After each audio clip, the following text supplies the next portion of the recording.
یا رسول اللہ یا رسول اللہ یا رسول اللہ یا نحمده ونصلي ونسلم على رسوله الكريم وعلى آله وأصحابه أجمعين أما بعد أعوذ بالله من الشيطان الرجيم بسم الله الرحمن الرحيم وَلَقَدْ كَتَبْنَا فِي الزَّبُورِ مِنْ بَعْدِ الذِّكْرِ أَنَّ الْأَرْضَ يَرِثُهَا عِبَادِيَ الصَّالِحُونَ صدق الله العظيم. وقال تعالى في شأن حبيبه وعظمة رسوله إن الله وملائكته يصلون على النبي يا أيها الذين آمنوا صلوا عليه وسلموا تسليما اللهم صل على سيدنا شفيعنا حبيبنا مولانا محمد وعلى آله وأصحابه أفضل صلواتك وعدد معلوماتك وبارك وسلم. معزز و مکرم قابل قدر ناظرین کرام، آج کا ہمارا موضوع ہے حضور سیدی سرکار غریب نواز علیہ رحمت و رضوان. الحمدللہ سرزمین ہند کو یہ فخر حاصل ہے کہ اتنی عظیم اور جامع کمالات خدا داد شخصیت ہمارے اس ملک میں آرام فرما ہے، اور اس وقت سے لے کے آج تک انشاءاللہ صبح قیامت تک آپ کے فیوض و برکات بنا کسی مذہب و ملت کے تقسیم ہوتے ہوئے آ رہے ہیں اور انشاءاللہ ہوتے رہیں گے. قرآن مجید میں اللہ تبارک و تعالیٰ نے اولیاء کرام کی شان، عظمت، ان کا مقام بہت سی آیات بینات میں ذکر فرمایا ہے. بنا کسی تمہید اور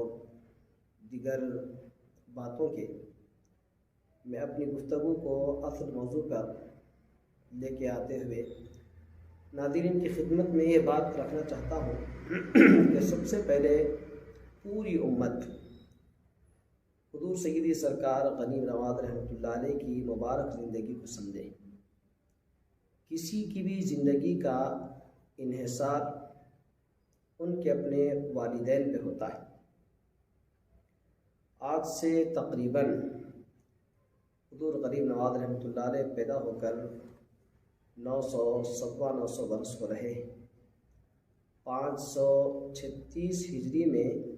آپ کی ولادت ہوئی. اس تاریخ سے لے کر آج تک غریب نواز رحمۃ اللہ علیہ پر ہر کوئی فدا ہے، ہر کوئی اپنی نیک تمنائیں، اپنے توقعات غریب نواز سے جوڑے رکھتا ہے. حضور سیدی سرکار غریب نواز رحمۃ اللہ علیہ کی ولادت سے قبل آپ کے والد بزرگوار انتہائی کامل اور اپنے وقت کے اولیاء کرام میں سے، صالحین میں سے گنے جاتے ہیں. بہت ہی صوفی باصفا، عالم متبحر،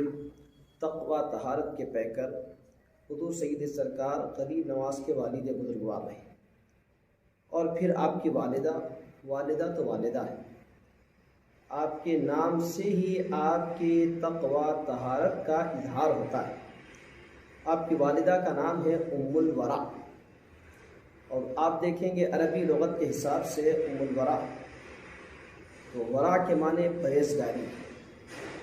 تو پرہیزگاری کی اصل یعنی آپ کی والدہ محترمہ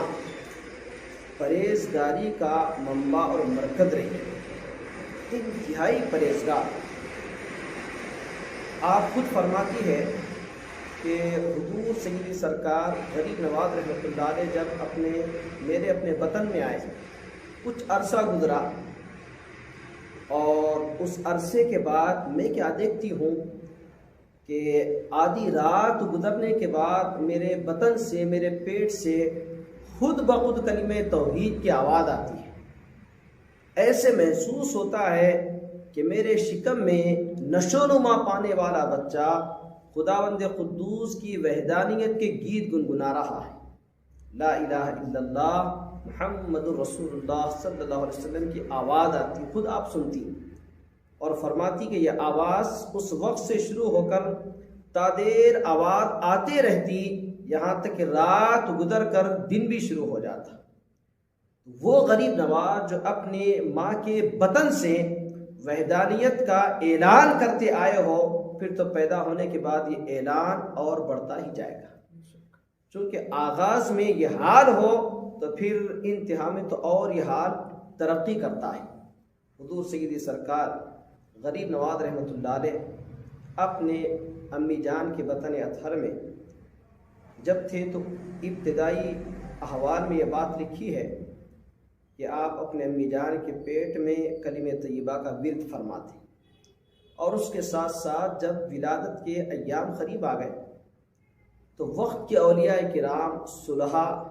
اولیاء، اوتاد، اقطاب، اس وقت کے اللہ کے محبوب اور مقرب بندے آپ کی والدہ کے خواب میں تشریف لا کر آپ کو خوشخبری دیتے اور ارشاد فرماتے کہ اے ام الورا، تمہیں خوشخبری ہے اس بات کی کہ تم معین الدین کی والدہ بننے جا رہی ہو۔ وہ معین الدین جس سے اللہ تبارک و تعالیٰ کے دین کی بڑی خدمت جس کے حصے میں رکھی ہے، وہ خدمت دین کی کرنے والا معین الدین آپ کا فرزند ہونے کو جا رہا ہے۔ اللہ اکبر۔ دنیا میں ایسی شخصیات بہت کم آتے ہیں کہ جن کی ولادت سے پہلے ان کے خصوصیات اور ان کے صفات کو اللہ تبارک و تعالیٰ ان کے ماں باپ کے سامنے رکھ دیتا ہے، اور ماں باپ کی زبان سے پوری دنیا کے سامنے آتے ہیں۔ حضرت غریب نواز رحمۃ اللہ علیہ جب ولادت کا وقت قریب آ گیا تو آپ کی والدہ فرماتی ہے، کیا دیکھتی ہوں کہ اچانک میرے اپنے گھر میں ایسا نور پھیل گیا،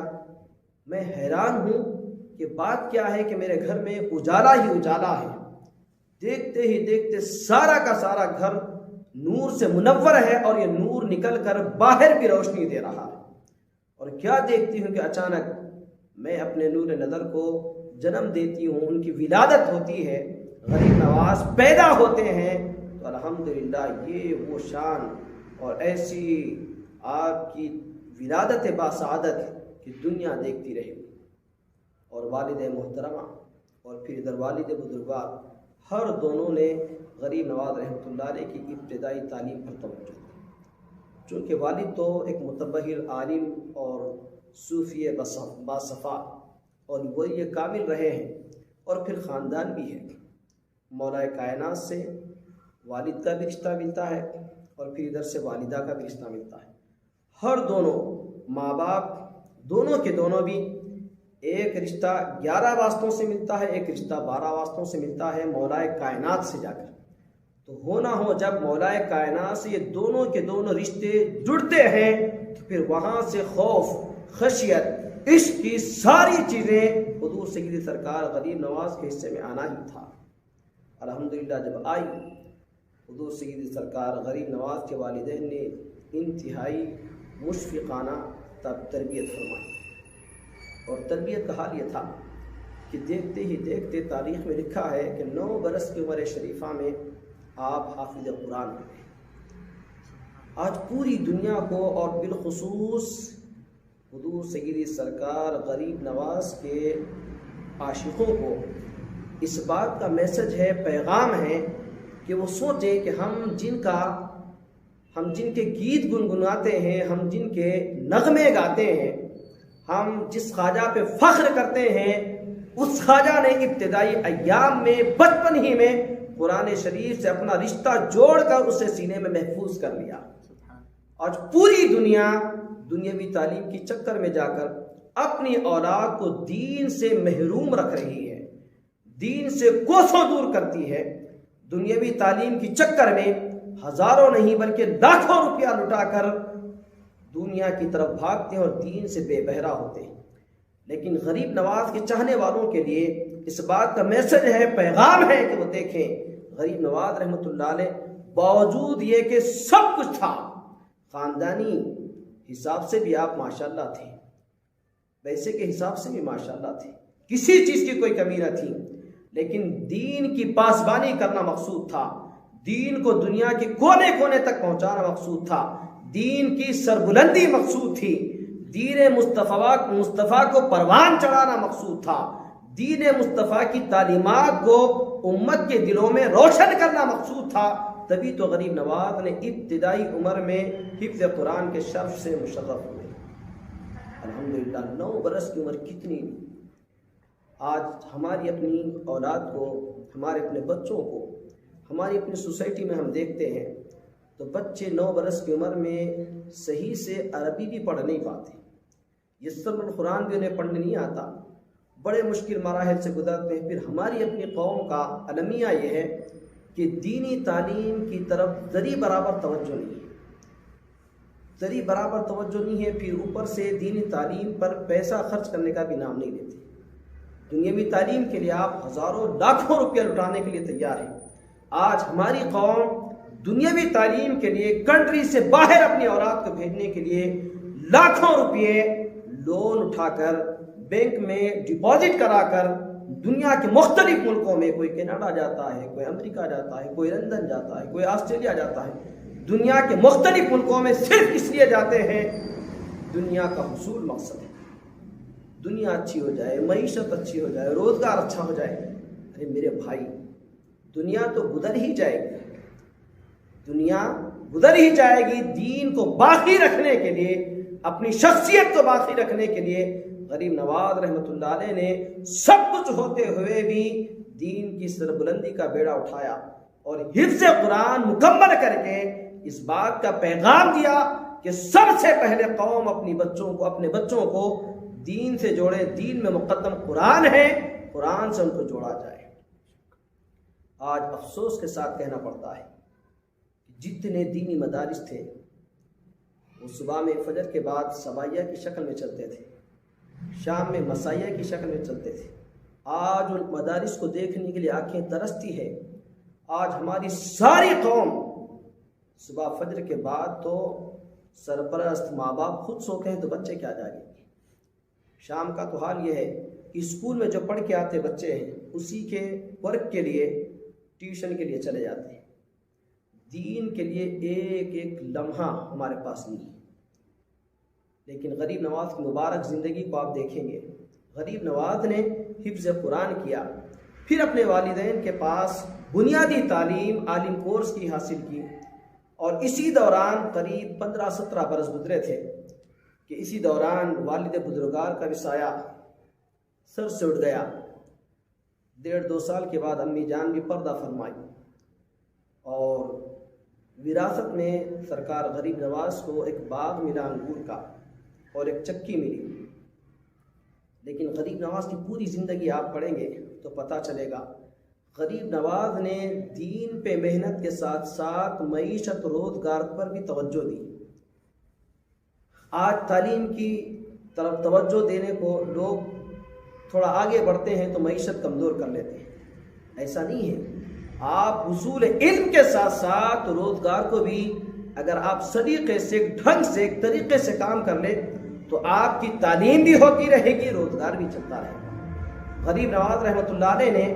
تعلیم کے ساتھ ساتھ روزگار پر بھی توجہ دی اور خود اپنے باغ کی باغبانی کی، باغ میں جھاڑو بھی دی، پھل بھی توڑے، مارکیٹ میں بھی لے کے گئے۔ یہ سارے کام غریب نواز اپنے خود آپ کی، اور مقدر کا ستارہ چمکا، والدین کی تربیت رنگ لائی۔ کیا دیکھتے ہیں کہ اچانک ایک صاحب کشف و کرامات، محبوب خدا، ولی کامل حضرت سیدنا سرکار ابراہیم قندوزی رحمۃ اللہ علیہ کا باغ کے سامنے سے گزر ہوا۔ آج ہم اپنے اولاد کو سکھائیں کہ اولاد کو یہ بتائیں کہ بیٹا کہ دیندار لوگوں کی قدر کریں۔ جب علماء یا ائمہ یا خطیب یا اس قسم کے دیگر اور دیندار لوگ جب گزرتے ہیں تو انہیں سلام کریں، ان کی دعائیں لیں، اگر اللہ نے کچھ دیا ہے تو ان کی خدمت بھی کریں۔ یہ ہر ماں باپ پر ضروری ہے کہ اس طریقے کی تعلیم اپنی اولاد کو دے، تو یہ تعلیم ہو سکتا ہے وہ بچہ اس پر عمل کرے اور بزرگوں کی علماء کی، ائمہ کی، صالحین کی دعاؤں کا، وہ دعائیں لے کر اس کی زندگی میں ترقی پا رہے ہیں۔ حضور سید سرکار غریب نواز رحمۃ اللہ علیہ نے سلام کیا، حضرت ابراہیم قندوزی رحمۃ اللہ علیہ جواب دیے۔ آپ نے عرض کی حضور اگر تھوڑا سا وقت عنایت فرمائیں تو میں آپ کی خدمت کرنا چاہتا ہوں۔ ابراہیم قندوزی رحمۃ اللہ علیہ بیٹھ گئے، غریب نواز باغ میں گئے اور جا کر باغ میں سے ایک انتہائی خوشنما دیدہ زیب انگور کا خوشہ لے آئے اور خدمت بابرکت میں پیش کیا اور گزارش کی کہ حضور اسے تناول فرمائیں۔ ابراہیم قندوزی رحمۃ اللہ علیہ انگور کھائے۔ تاریخ میں لکھا ہے کہ اتنے عرصے میں غریب نواز رحمۃ اللہ علیہ اتنا باادب اور سلیقے سے آپ کے سامنے تشریف فرما ہوئے بیٹھے رہے کہ ابراہیم قندوزی رحمۃ اللہ علیہ کی نظروں نے اس بات کو پرکھ لیا کہ اس بچے میں کچھ نہ کچھ ہے، خداداد صلاحیتیں ہیں، اور اس کا بیٹھنا، اس کا خدمت کرنا، اس کا سلام کرنا اس کے والدین کی تربیت کا نتیجہ ہے۔ اور اسی وقت ابراہیم قندوزی رحمۃ اللہ علیہ نے آپ کے دل پہ نگاہ کی اور دل کی دنیا بدل دی، اور اپنی تھیلی سے، اپنے جیب سے ایک چھوٹا سا ٹکڑا، تاریخ میں لکھا ہے کہ کھلی یعنی ایک قسم کی غذا ہے جو استعمال کی جاتی ہے، مگر عموماً آج وہ غذا نہیں کھائی جاتی۔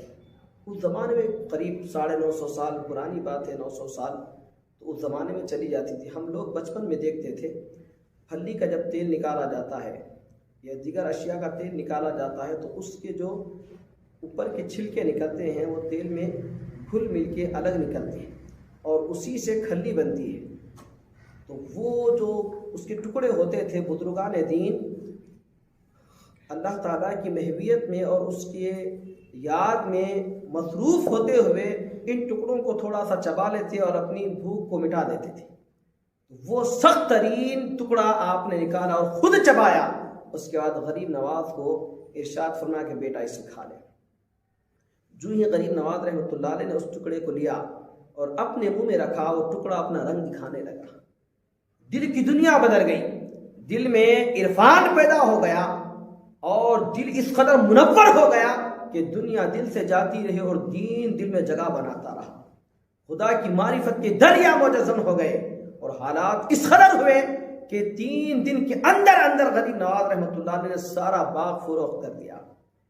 اور بیچ کر اس کا جو روپیہ پیسہ آیا سب غریبوں میں تقسیم کر کے سمرقند کا ارادہ فرما دیا۔ آج دیکھیں ہمارے اپنے بچے حصول علم کے خاطر اپنی کنٹری سے دوسری کنٹری کا رخ کرتے ہیں اور لاکھوں کا پیسہ خرچ کرتے ہیں۔ حضور سیدی سرکار غریب نواز جتنا علم اپنے والدین سے لینا تھا لے لیا، اس کے بعد آگے کا مزید علم حاصل کرنے کے لیے آپ سمرقند اور بخارا کا رخ فرمائیں اور وہاں پر جدید علماء سے، وقت کے قابل ترین شخصیات سے حصول علم کی منزلیں طے کی، اور خصوصاً ایک استاد تھے آپ کے جنہوں نے آپ کو دستار باندھی تھی، حضرت سیدی سرکار حسام الدین قبلہ رحمۃ اللہ علیہ۔ ان کے پاس تکمیل علم ہوا اور دستار باندھی۔ تقریباً اس وقت آپ کی عمر شریف 24 برس ہوئی تھی۔ ان 24 برس میں علوم ظاہری کا سارا احاطہ غریب نواز رحمۃ اللہ علیہ نے فرما لیا، لیکن آج ہم اس 24 برس کو غور سے سمجھیں اور اس کو سمجھنے کی کوشش کریں اور پھر اپنے معاشرے میں اس میسج کو عام کریں۔ غریب نواز سب کچھ اپنے پاس رکھتے ہوئے بھی ظاہری علم کو حاصل کیا تاکہ ظاہری علم کی بیس پر باطنی علم میں ترقی ہو۔ جب تک ظاہری علم میں کمال پیدا نہیں ہوتا، باطنی علم اپنا رنگ نہیں دکھا سکتا۔ ظاہری علم اثر ہے، باطنی علم اس کے لیے دوسرا مقام رکھتا ہے۔ اسی لیے پہلے غریب نواز رحمۃ اللہ علیہ نے ظاہری علم کی تکمیل کی۔ جب 24 برس کے بعد یہ سارے علوم تکمیل فرمائے تو اس کے بعد یہاں سے پھر آپ نے باطنی علم کے لیے پیر کی تلاش میں جستجو فرمائی، اور تلاش میں نکلتے نکلتے آپ مختلف اولیاء کرام سے ملاقاتیں کی، بالآخر اپنے حقیقی پیر و مرشد مربی عثمان ہارونی قبلہ رحمۃ اللہ علیہ کے پاس جا پہنچے، اور وہاں پر جا کر آپ کی خدمت میں بیٹھ گئے، وہ سمجھ گئے اور دیکھ لیے وہ بھی ولی کامل تھے، اور انہوں نے کچھ وظائف دیے۔ میں بطور خاص یہاں پر ایک آپ کی خدمت میں بات رکھنا چاہتا ہوں کہ حضرت غریب نواز رحمۃ اللہ علیہ جاتے ہی آپ کے پیر و مرشد نے آپ کو کچھ وظیفے دیے اور اس پر عمل پیرا ہوئے۔ غریب نواز عمل کرنے کے بعد خدمت میں حاضر ہوئے تو حضور عثمان ہارونی قبلہ رحمۃ اللہ علیہ نے آپ سے ارشاد فرمایا، بیٹا کیا ہوا؟ تو آپ نے عرض کی، حضور جو آپ نے وظائف دیے، جو آپ نے باتیں بتائی، ساری باتوں پر میں عمل کر لیا ہوں اور وظائف اور اوراد میں نے تکمیل کیے ہیں۔ تو آپ نے فرمایا، بیٹا پھر ان دو انگلیوں سے، ان دونوں انگلیوں کے درمیان دیکھو۔ غریب نواز رحمۃ اللہ نے جب ان دونوں انگلیوں کے درمیان دیکھا تو آپ نے فرمایا، بیٹا کیا دیکھتے ہو؟ تو عرض کی، حضور اللہ کا عرش دیکھتا ہوں۔ دیکھو آپ یہاں رک کر میں آپ کی خدمت میں ایک بات عرض کرنا چاہتا ہوں، جب پیر وظیفہ دے تو مرید کا کام ہے اس وظیفے پر عمل پیرا ہو، اس وظیفے کو اپنی زندگی کا ہر صبح و شام اپنے وظائف میں شامل کر کے اس کی پابندی کرے۔ آج مرید ہونے کے بعد جو پیر کی جانب سے وظائف ملتے ہیں، اوراد ملتے ہیں، وقتیہ طور پہ ایک آدھ ہفتہ، مہینہ، 2 مہینے، 4 مہینے، 6 مہینے، اس کے بعد پھر ہماری اپنی مصروفیت اور مشغولیت کی بنا پر وہ سارے وظائف ایک طرف ہو جاتے ہیں۔ بس مہینے میں ایک آدھ مرتبہ، سال میں ایک آدھ مرتبہ پیر کی خدمت میں حاضر ہوئے اور کچھ خدمت کر لیے، پھر چلتے پھرتے نظر آئے۔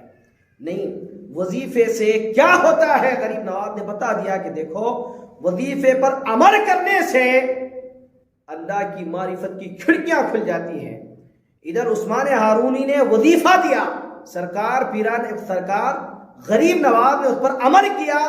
اور اس عمل کی وجہ سے دونوں انگلیوں کے درمیان سے اللہ کا عرش دیکھنے لگے۔ دوسری تاریخ میں یہ بھی بات لکھی ہے کہ اس کے بعد پھر دوسرا وظیفہ عنایت فرمایا، آپ نے پھر اس پر عمل کیا، پھر حاضر خدمت ہوئے، پھر آپ نے اپنی دونوں انگلیوں سے ارشاد فرمایا، اس میں سے دیکھو کیا دیکھتے ہو؟ عرض کی، اب تو 18,000 عالم دیکھتا ہوں۔ اللہ اکبر۔ پھر ایک تیسری اور آگے کی بات لکھتے ہیں کہ پھر وظیفہ دیا، پھر تشریف لائے، پھر ارشاد فرمایا، بیٹا اب دیکھو ان انگلیوں سے کیا دیکھتے ہیں؟ تو عرض کی، حضور اب تو تحت الثری دیکھتا ہوں۔ تو یہ پیر کی جانب سے وظائف جو ملتے ہیں، اوراد جو ملتے ہیں، اس پر عمل کرنے سے دل کی کھڑکیاں کھلتی ہے، آنکھوں کی بینائی سے روشنی منور ہوتی ہے اور آنکھوں سے پردے ہٹا دیے جاتے ہیں۔ لیکن آج جب پیر اور مرید کی بات آ چکی ہے تو ہر پیر کو اس بات کی ضرورت ہے کہ وہ عثمان ہارونی جیسے صفات پیدا کرے، اور ہر مرید پر بھی ضرورت ہے کہ اپنے پیر سے ایسی ہی محبت کرے جیسے غریب نواز نے محبت کی۔ ایک آدھ سال پیر کی خدمت میں نہیں رہے، بلکہ تاریخ میں لکھا ہے کہ 20 سے 22 برس آپ نے پیر کی خدمت کی، اور پیر کی خدمت میں ہمتاً مصروف رہے، نہ ان ایام میں کھانے کی پرواہ کی، نہ پانی کی پرواہ کی، نہ اپنے جسم کی طرف خیال کیا، ہمتاً پیر کی خدمت میں اس قدر مصروف رہے کہ 20 سے 22 سال کا عرصہ گزر گیا۔ جب پہلا وقت تھا، جن وظائف اور اوراد سے اللہ کا عرش دیکھے تھے، تحت الثری دیکھے تھے، اور 18,000 عالم دیکھے تھے، تو پھر آگے جب 20-22 برس رہے ہوں گے تو پھر ان ایام میں جو پیر کی توجہات آپ پہ ہوئی، جو پیر کی عنایتیں آپ پر ہوئی، جو پیر نے آپ کو پیالے پلائے اور جام دیے، ان جام اور پیالوں سے غریب نواز کی روحانیت کس قدر ترقی پا گئی، کس قدر غریب نواز کی ترقیوں میں کمال حاصل ہوا ہوگا۔ تب تو جب پورے ایام گزرنے کے بعد آپ کے پیر و مرشد نے آپ کو خانہ کعبہ لے گئے اور وہاں پہ جا کے عرض کیا، اللہ میں نے معین کو تیار کیا ہے، اسے قبول فرما لے۔ آواز آئی، ہم نے قبول کر لی۔ پھر مدینہ طیبہ آئے اور ارشاد فرمایا، بیٹے معین الدین سلام عرض کرو۔ آپ نے سلام عرض کی دربار رسالت میں، آواز آئی، وعلیکم السلام یا خطب المشائخ۔ دربار رسالت سے آواز آئی، پھر وہاں سے پھر آپ کے پیر نے بغداد شریف لے آئے۔ تقریباً بغداد شریف میں 97 دن آپ رہے، 50 پر 7 دن رہے۔ ان ایام میں آپ کے پیر ایک اللہ کے گھر میں ایک مسجد میں اعتکاف فرمائے، معتکف ہو گئے، اور ارشاد فرمایا بیٹا معین الدین ہمارے پاس صرف اشراق کے وقت آنا، کسی وقت نہ آنا۔ اور وہ سارے کے سارے 28 دن اللہ کے ذکر میں، اللہ کی یاد میں اس قدر مشغول ہو گئے کہ وہ مشغولیت آپ کی جس کی وجہ سے اللہ کی رحمتیں برستی تھیں، اللہ کا نور آپ کے دل پہ اترتا تھا، جو عرفان آپ کو حاصل ہوتا تھا، وہ سارا کا سارا عرفان جب غریب نواز آپ کی خدمت میں حاضر ہوتے اشراق کے وقت میں، تو آپ اپنی آنکھ سے دل میں منتقل فرما دیتے۔ بغداد شریف میں قریب 50 دن سے زائد عرصہ آپ نے گزارا، پھر وہاں سے آپ کے پیر و مرشد نے آپ کو ہند کی طرف آپ کا رخ فرما دیا۔ جب غریب نواز رحمۃ اللہ علیہ وہاں سے نکلے تو آپ دیکھیں گے ہندوستان آ رہے ہیں، چونکہ پوری دنیا کو معلوم ہے کہ ہندوستان میں اکثر و بیشتر دین اسلام سے ہٹ کر مذاہب پائے جاتے ہیں۔ کفر اور شرک کا ہندوستان ایک مرکز بنا ہوا ہے، اور یہاں پر جانے کے بعد کہ ایسا نہ ہو کہ یہ باطل طاقتیں غریب نواز کو کوئی دکھ کوئی حزن پہنچائے، اسی لیے آپ کو خدا کے گھر سے مصطفیٰ کے گھر لایا گیا، مصطفیٰ کے گھر سے بغداد شریف لایا گیا، ہر تینوں جگہ سے آپ کو قوت باطنی دی گئی، اور دے کر اس قدر مستحکم کیا گیا کہ وہ کیا باطل طاقتیں آ کے آپ سے ٹکرائے پاش ہو کے رہ جائے۔ یہ غریب نواز رحمۃ اللہ علیہ جب ہوتے ہوئے ہندوستان تشریف لائے اور ہند میں پہنچے تو مختلف کرامات آپ کے ظہور میں آئے۔ آپ بڑے بڑے اولیاء کرام کی خدمت میں حاضر ہوئے، اور وہاں سے ہوتے ہوئے دلی تشریف لائے، اور دلی سے ہوتے ہوئے اجمیر آئے۔ سارے مورخین لکھتے ہیں کہ اتنا قلیل وقت ہے اور اتنا کم ٹائم ہے اور اتنی تھوڑی سی مسافت ہے، دلی سے لے کے اجمیر تک قریب 250 سے 300 کلومیٹر کے اندر کا حصہ ہے۔ اتنے کم مسافت میں، اتنے کم راستے میں آپ میں جو کمال تھا کہ آپ کو اللہ نے جو صلاحیتیں دی تھیں، آپ کی نظر کسی پہ پڑتی تو نظر سے اس کا دل دھو دیا جاتا تھا، اور آپ کے جب جملے نکلتے تھے تو اس کے دل میں ایمان پیدا ہوتا تھا۔ اس طریقے سے وہاں سے یہاں تک آنے کے اس تھوڑے عرصے میں قریب 90,000 لوگ، 90 لاکھ لوگ داخل اسلام ہوئے، اور اس دوران بہت سے بزرگان دین سے بھی ملاقات ہوئی اور بعض علاقوں سے بھی ملاقات ہوئی۔ بطور خاص 1-2 باتیں آپ کی خدمت میں رکھوں گا کہ ایک علاقے سے گزر رہے تھے، وہاں کے لوگ شکایت کیے کہ سرکار غریب نواز، یہ جو ہمارا علاقہ ہے، یہاں کا جو رئیس ہے، یہاں کا جو امیر ہے،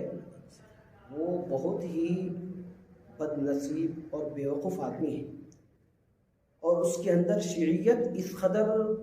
رچ بس چکی ہے کہ وہ ہمارے اس علاقے میں جو بھی بچہ پیدا ہوتا اور اس کے والدین اس کا نام ابو بکر اور عمر رکھتے تو اسے قتل کر دیتا ہے۔ اس کے اندر سنیت سے اس قدر حسد ہے، اس کو سنیت سے اس قدر جلن ہے کہ وہ معصوم بچوں کی معصومیت نہیں دیکھتا۔ ابو بکر اور عمر سے بغض اتنا ہے کہ وہ ان کے نام کی وجہ سے بچوں کو قتل کر دیتا ہے۔ آپ تھوڑی دیر تفکر فرمائیں، اس کے بعد بات سن ہی رہے تھے کہ راستے سے چلتے چلتے وہ گاؤں شروع ہو گیا، علاقہ شروع ہو گیا، اور لوگوں نے بتایا کہ حضور یہ اسی کا باغ ہے، آپ وہیں بیٹھ گئے۔ لوگوں نے کہا کہ حضور وہ اس کا باغ ہے، آپ تشریف نہ رکھیں، وہ غیر ضروری آپ سے الجھ جائے گا۔